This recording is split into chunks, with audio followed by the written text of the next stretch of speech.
waiting till DLC for this game comes out, and everybody's like, "Oh, how much is the DLC?" Well, us at Game Freak decided that since it was $30 in the last game, we're gonna make it $40.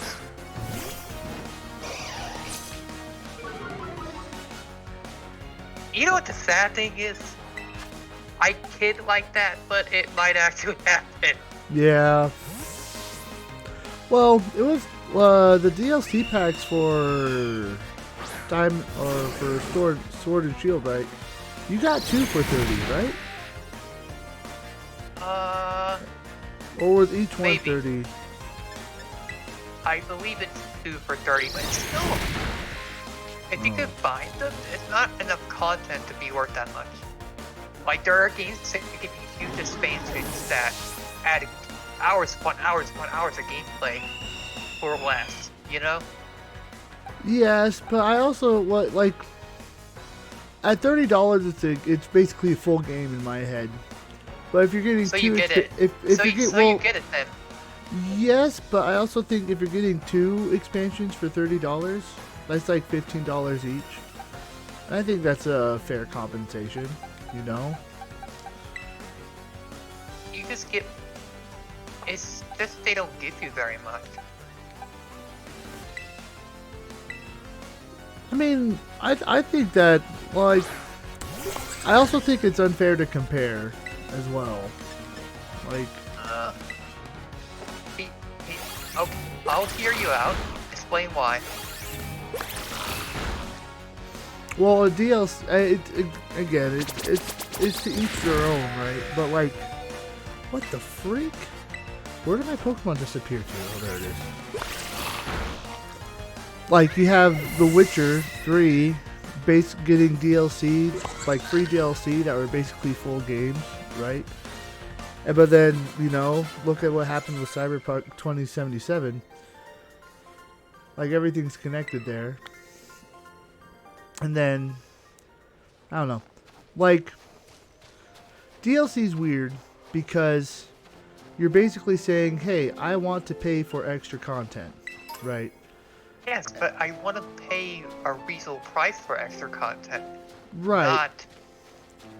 But I guess the thing is that Whoa. Stop for a second.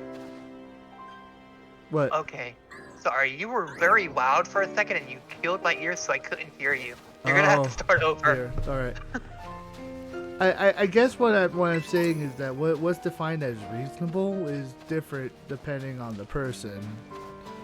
And I think I mean, like, you can tell when a bad game is, like, you can tell when the DLC is bad when it's bad, right?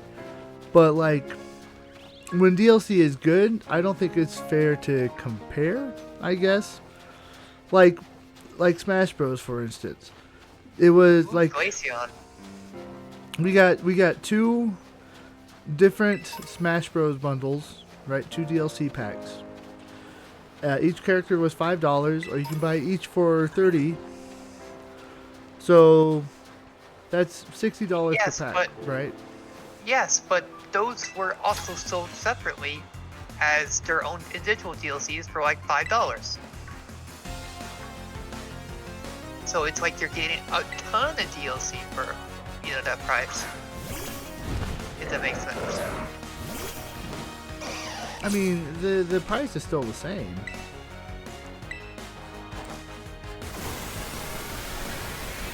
I mean, we got 6 characters in each, and it was $5 for each, so they both ended up $30 for each. You know? I guess it was $30. I thought it was more. Yeah. So, I get, and like, there are different layers of like what's good and what's bad DLC. And it's a weird time in history to play a game with the expectation that there will be DLC. Like I guess in some ways, game companies aren't necessarily required to do DLC. They honestly just do DLC just to get an extra money. So I'm one of those people that loves to have DLC and wants DLC. I Yeah. don't just want the base game. But you have a lot of people that hate DLC. And I never got the hate behind it, except for the companies that sold the whole game as DLC. Yeah. That's the problem with Pokemon Scarlet, not Scarlet and Violet. That's the new one. New Yeah, I one. know, right? I keep messing it up too. That's the one for Sword. That's the thing with Sword and Shield is that it felt like they were taking stuff that should have been in the main game and selling it off as DLC. Yeah. That's the problem with it. Yeah.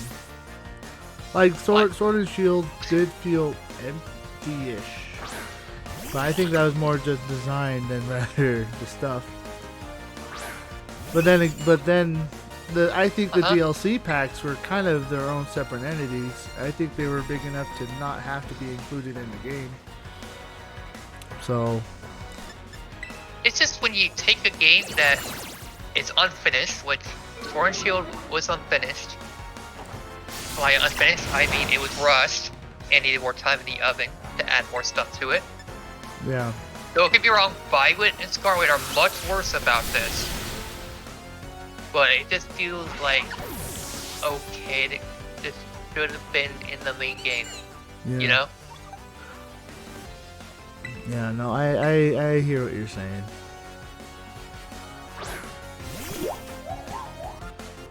So And it's also very uncharacteristic of Nintendo.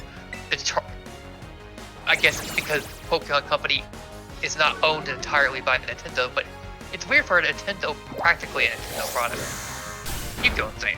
It's weird for them to charge that much for a DLC. That doesn't seem like a very Nintendo thing to do. yeah, You know? It doesn't seem like, because Nintendo usually gives free DLC or their DLC is under $10. yeah, The only exception is Smash if you count the bundles, but again, they're a bundle. Separately, they're less. So, Nintendo doesn't seem like the type, especially in their single-player games, to just sell this really expensive DLC. I guess is what I'm saying. It's weird. Well, yeah. Well, Pokemon is like a second-party developer. That's what I like to define them as. Where I agree. That's also what I define them as. I've used to smash old arguments before that Pokemon is second party, Yeah. and there's even an argument to be made that Bayonetta is second party, considering Nintendo freaking funds the whole game. Oh, Nintendo saved Bayonetta. Like, So that's practically a second party too. they're basically second. still- Well, it's Platinum Games. So, yeah. Platinum Games is owned by Sega, I believe. I was about to die. No, don't die! Yeah. These Pokemon are higher than I was expecting. I'm gonna use Crunch. Hopefully I'm faster. Oh, use Crunch.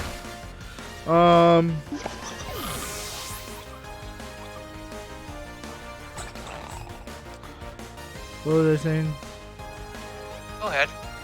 Oh, what are you saying? Oh, Yeah. I thought you said you're... Has something to do with Oh. second-party developers. Yeah, Platinum Oh. Game is definitely a third-party developer, but I think they. But I think it becomes second party when you consider Nintendo completely funds it, they advertise it, it's exclusive to the Switch. Well, that's only Bayonetta. Like Platinum Games makes other games on other. Oh, consoles. that's what I meant, Bayonetta. Sorry, I thought we were talking Yeah, about yeah. Bayonetta. Bayonetta was made by Platinum Games, and I can't consider Platinum Games a second-party developer. Okay, got you. That's what. Yeah. Yeah. That makes sense.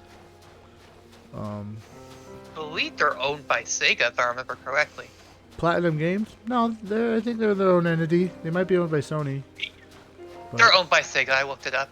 Oh, they are?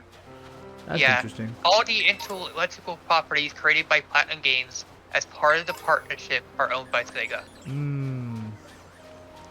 Interesting. Very interesting.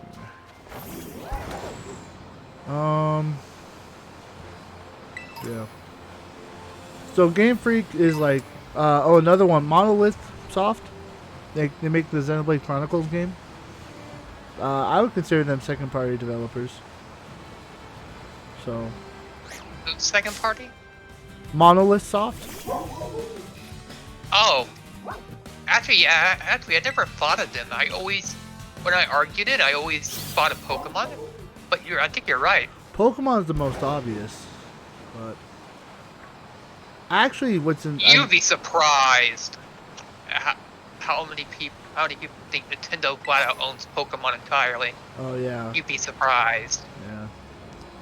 Well, I mean, there is a reason why. Like, I always have to explain to people is like, Pokemon is owned by 32% Nintendo, which means they don't even own. They barely own a third. They own less than a third. Yeah.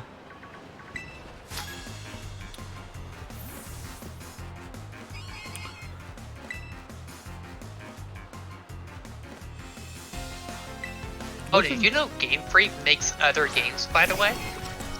I know they tried. They bomb like hard. Yeah.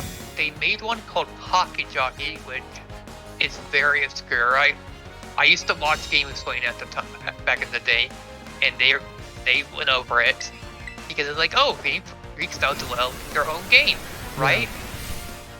A Pocket Jockey was a mix of horse racing, jockeying, yeah, and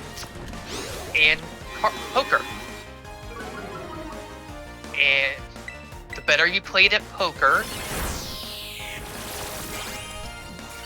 the better, maybe not poker, but something similar to poker. And the better you played at it, the faster your horse would go. It's a weird combination. And it sold horribly. Then they made a game called Town.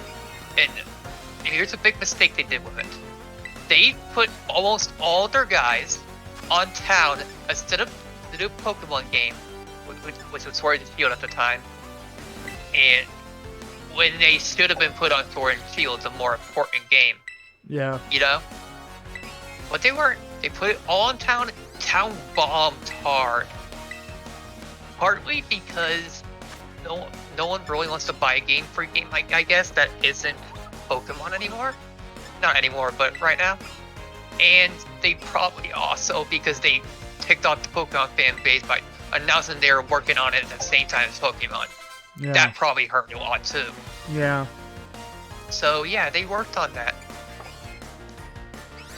And it wasn't a good game, actually. It was actually reviewed pretty badly. There was a lot of problems with it. Mostly that it was really bland. Yeah. I didn't follow Town that much. I just know they took their whole team that should be working on Pokemon and put it on Town. Yeah. So yeah, and that was the two games Game Freak worked on that weren't Pokemon, and they both did terrible. And Game Freak is getting desperate. You could tell by those two games Game Freak was getting desperate because they were like, we don't want to be known for just Pokemon. What if something happens, Because if they lost the rights to Pokemon, for example, what would they have? Nothing.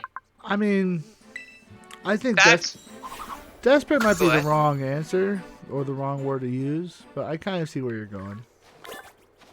It might be. I just not. My brain doesn't want to work right now, so I apologize. No, it's fine. I'm just I want to clarify.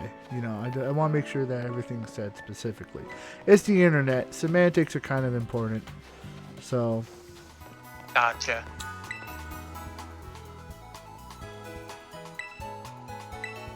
But yeah, that's basically a summary of Town and Pocket Jockey. Yeah. Game Freak's two other property, better games. I don't think I think that they're. Look, I applaud them for trying, but I think if they're going to create new games, they should probably go the route of like creating a a secret, smaller company to make the games and go that route. 'Cause Oh, that, yeah, have a different company that has its own people, so they're not taken away. Yeah, I agree. yeah, and then that way, if the game flops, they're not hurting their own credibility with it. So, and then also they can market it in a different way, kind of like what Platinum Games is being under Sega is, you know? Yeah.